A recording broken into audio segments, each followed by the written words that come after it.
What is good, team? We are back in the chaos for an upper body session. This one basically just chest and back today before legs tomorrow. So coming off, what's this, third low day in a row. Certainly feeling it today. Last low day today, last bit of cardio. Little top up tomorrow, so a little bit extra carbohydrates for tomorrow's leg session before we dip back into a couple of low days with our next check-in being like Thursday, Friday, which takes us through the peak week for Poland, which is crazy to say. So basically it'll be like Thursday to Thursday because we fly out Friday. Check-in day is on Friday, so we've got the pro show meeting and the check-in on Friday. So basically plan will be set until then. And then we're ripping in.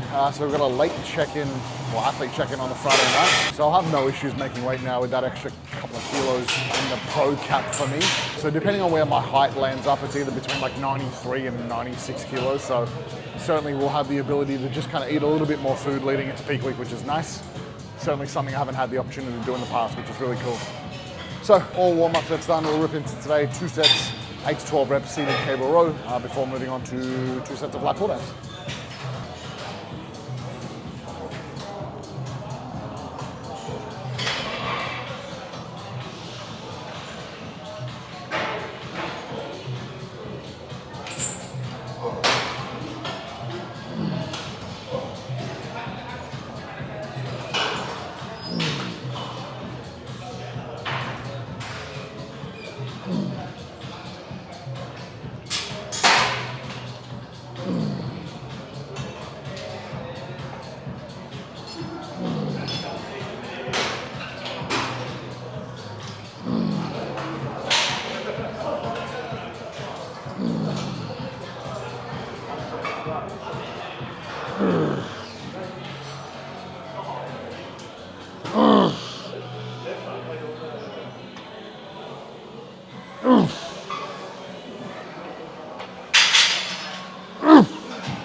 That felt nice. Moving on to exercise number 2, bilateral lat pull downs. One thing that I do want to make a point on, just objectively sort of seeing what happens in most commercial gyms, is most people who struggle to develop their backs are typically the ones that use the worst technique when it comes to their training and execution. That is, they're using far too much momentum, using loads that they can't handle, and they're just swinging shit down, jerking shit down, and not actively contracting their backs or using any musculature to take that load through a full range of motion and actually use the muscles they're intending to train. So if you are someone that does struggle to grow your back, I would say reduce the load, use a full range of motion, and actively contract the muscles you're trying to train rather than just swinging load from A to B and just trying to lift heavier, because lifting heavier does not result in more muscle growth.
So lat pull downs done. On to the last lat isolation movement. One set, 10 to 15 reps, lat pull overs. And then one set of incline chest supported row or some chest supported row variation. Seems to be a little bit busy today, so we'll see what we can get. Did use the lever row last time, but any chest supported row variation I'll be happy with. Mainly because I've got legs tomorrow. And I've talked about this before, but doing anything unsupported, so doing like a heavy bent over barbell row today would really tax my lower back. And considering I've got some leg press and some heavy hack squats tomorrow, I really want to come into that session fresh. I don't want to beat my lower back up, so chest supported row variation, I can train my back. I won't destroy my lower back, so I can come into tomorrow's leg session nice and fresh, and my squats will be the thing that I can prioritize with a fresh lower back.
Right, that is the back portion done of this session.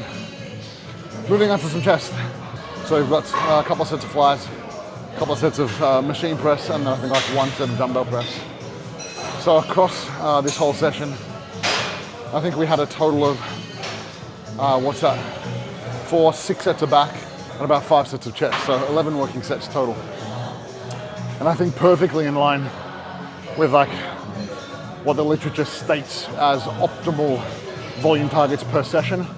And if we're training, 2 times a week, more often than not, we're gonna fall between that 10 to 20 working sets per muscle group per week, which has us in line for around 10 sets per session, or thereabouts, 5 to 10 sets.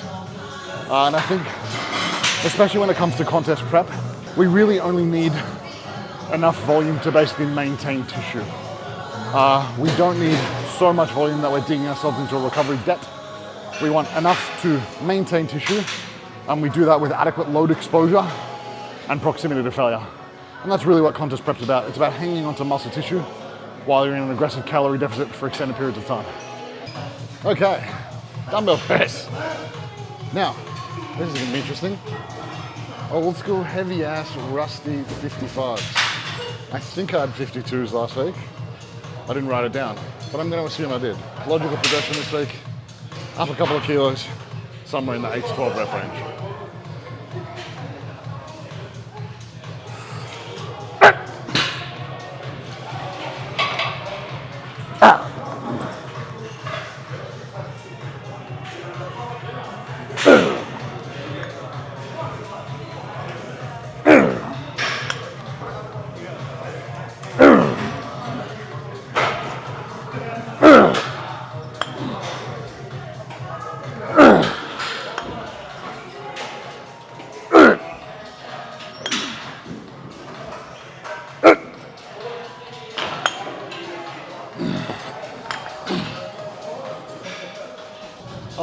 right, on to the last press variation, 2 sets here, 8 to 12 reps.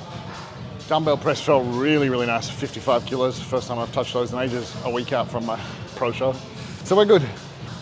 Machine press, just like added variation, added upper chest volume, not as taxing because there's less stability demands. Risk of injury is far less, so I can accumulate a little bit more volume with less potential risk of injury or just overall fatigue from a stability component. So we'll finish this off and then moving on to 2 sets of flies to wrap up. And then I've got 250 calories of cardio, so try and get that done quickly. I think I did it in 18 minutes last time, so get that done and then I can go eat my post-workout meal.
All right, let's wrap this thing up. I'm dead.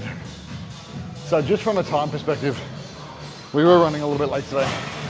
So this is normally 2 sets. I'm just gonna run this as a rest pause. So what we know about rest pause, drop set, all that fun stuff is the same outcomes for hypertrophy can be expected using rest pauses, using drop sets, using all these types of advanced training strategies. They just save more time. So what they find in a lot of the research is you save up to like 30-40% time for the same outcomes. So when you're in a pinch for time, like I am today, certainly a great strategy to use. Wouldn't recommend using it all the time potentially, but I think in certain circumstances where it's warranted from a time perspective, why would you not use it? So I'm gonna go 1 set here, lead in set, maybe 10 to 15 reps, rest 3 to 5 seconds, and then another set to fail, as many reps as I can get in.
Ah, 15 there on the lead-in set, a couple of breaths, and then we go again to fail.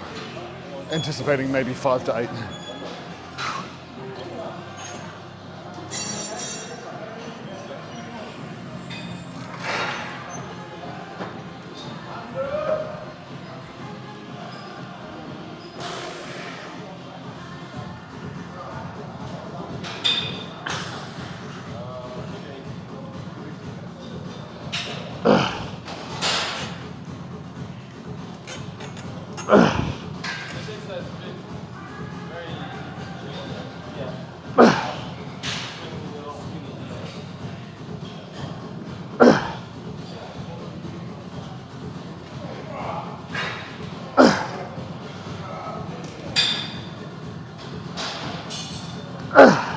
Fuck.